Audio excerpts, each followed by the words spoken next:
Tips and tools to own your well-being.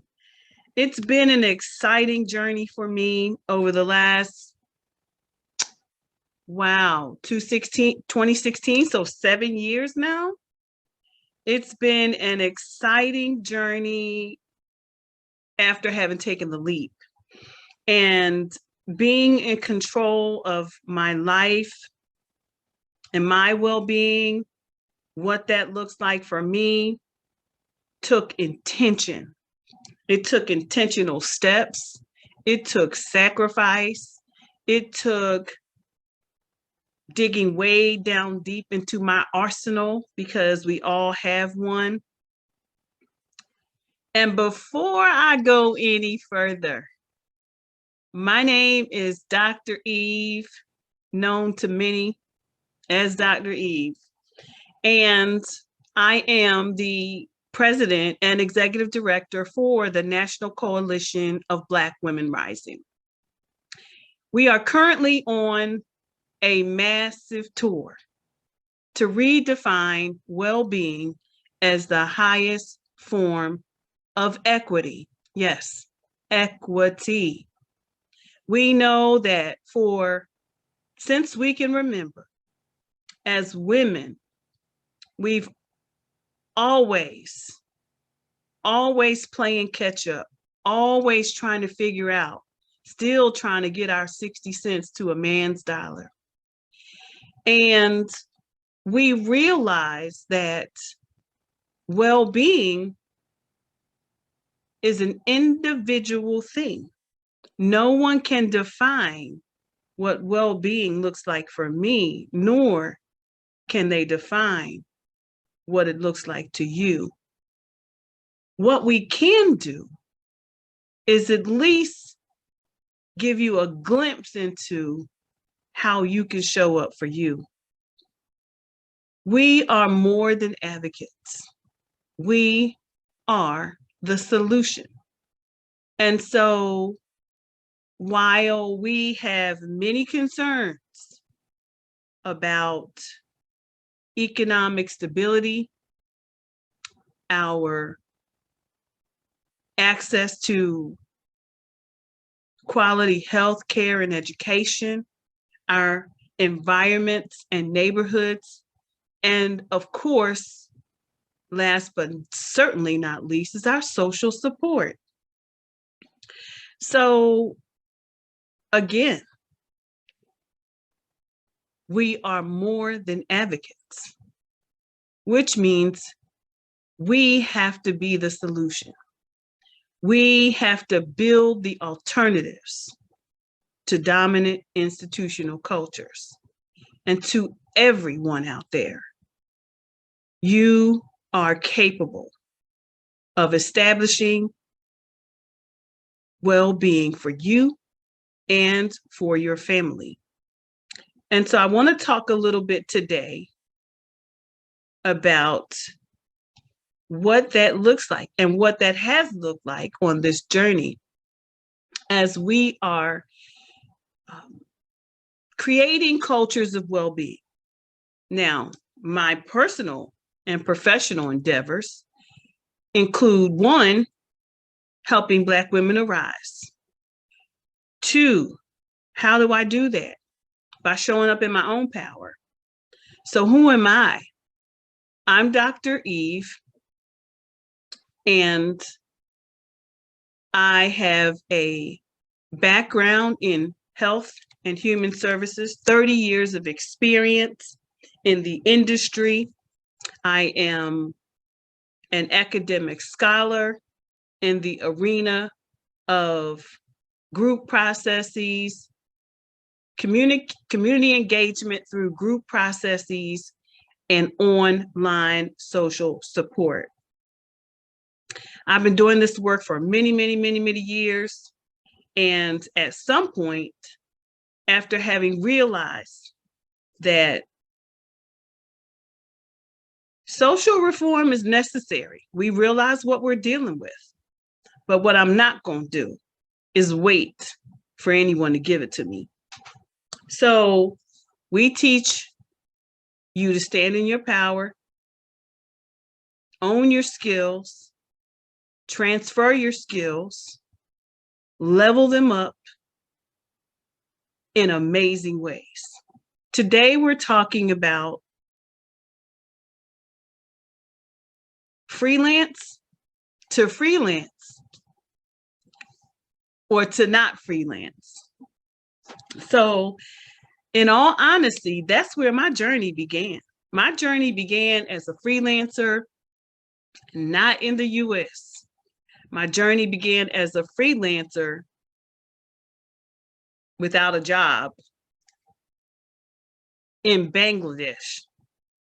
In Bangladesh, I established myself in an online environment, which I'm in the tech industry. I am human service, health and human service in the tech industry. And so I do most of my work in online environments, which I have all my life. But I also work on the ground as an advocate, rallying and hitting the pavement and creating cultures of well-being around the country. But I want to talk to you today about what does that look like as a freelancer and how you can utilize your skill sets to become a freelancer while you're on your job, even, because this is what I had to do. Like when you want your independence, you will do what's necessary to have it, and it requires activities and steps and short-term goals and long-term goals. And so let's talk about some of the ways that you can show up in the freelance space. Yeah, you can do this. So there's the independent contractor, AKA the freelancer, the consultant, or the sole proprietor. This person can obtain clients on your own, and you can provide them a product or service.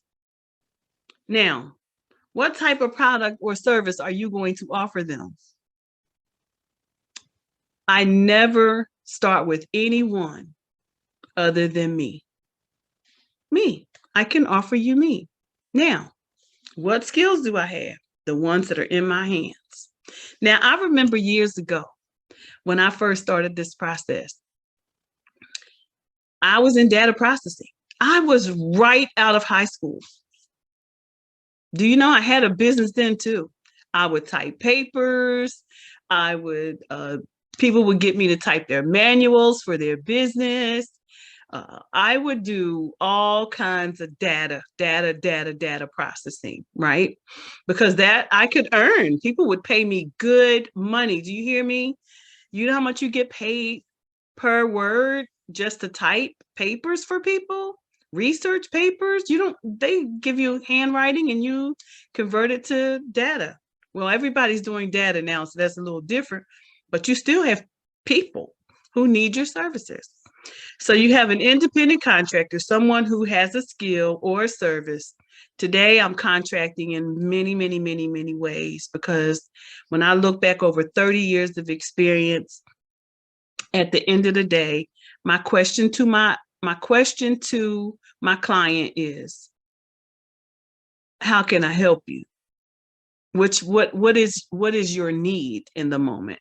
So when I do my discovery calls, that is what I'm asking. What is your need in the moment? And then I get to decide whether I can provide services for them, whether it's a service I want to provide or not. But it's just that simple. Setting yourself up to provide a service, a simple service to humanity as a sole proprietor, as a consultant, and or a freelancer. Now, another way that I did this was I would do temp work. A temporary employee is nothing more than a contractor, someone where a temp agency assigns you to work a client's site. That is a freelancer.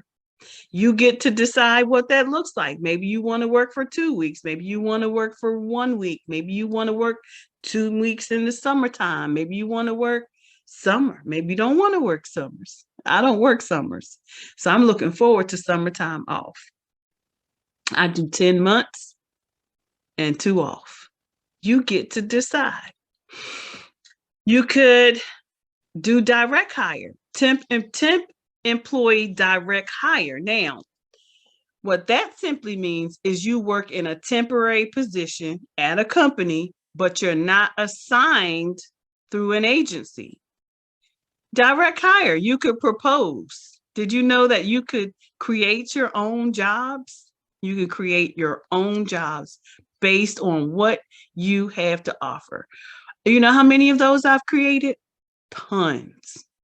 I get in a room, and if people start talking about things that I know I love, you can see my eyes. You can literally see my eyes light up in the room when it is a passion of mine. And that is the thing that I'm most likely my strong suit. I'm going to want to show you how to do it because I can do it better than anybody else. So then there's the on-call or per diem employee. You know, that person, you're called to work on an as-needed basis, usually to fill in for an absent employee or to help handle a heavy load. One of these assignments I used to see more readily was when I was in healthcare. There were nurses who got to decide they would do temp employment at the hospital, and then they would decide, because they were in the profession, they were already in the profession. So they would propose, okay, I'll work for you for 12 hours, but that's all I'm going to do. Do you have a temp status? Do you have some people? If you have somebody out, I can come in and work for you. Again, that's freelancing, everyone. Another one is being a part-time employee. You'll work as a permanent employee for less than 35 hours, right? Or you can be a leased employee. Now, I don't like the word, but that's leased. I mean, that's the same as contracted, in my opinion. You'll work as a permanent employee for a client, but are paid by another company handling payroll and benefits. I know that all too well. I know that one all too well. Have you ever heard of TriNet? TriNet will be a payroll and benefits company. So you are a leased employee through a company that handles your payroll and your benefits. The other one is a contract employee. You work for a company that serves other firms under a contract. You work for one client at a time, usually on site. Now, my son does a lot of that kind of work when he goes and contracts in recovery work. So he goes out and he supervises and he makes pretty good money. And not only that, but he gets to see so many beautiful cities. So there is a benefit, you all, when you're looking at your work and your ability to be contracted through another company. So what about day laborer? Day laborer, you gather with other workers in your industry and wait for an employer to pick you up to work that day. So you could be a day laborer. My dad used to do that. My dad had a company called a brick mason company, and he had day laborers. They would come, wait for him, pick him up. He had a job, contract him. He would get his day laborers, and they go do the job. They go home. No commitment to anyone. Pay me at the end of the day, and I'm good. So just wanted to come here and share with you all, what does that look like in your industry?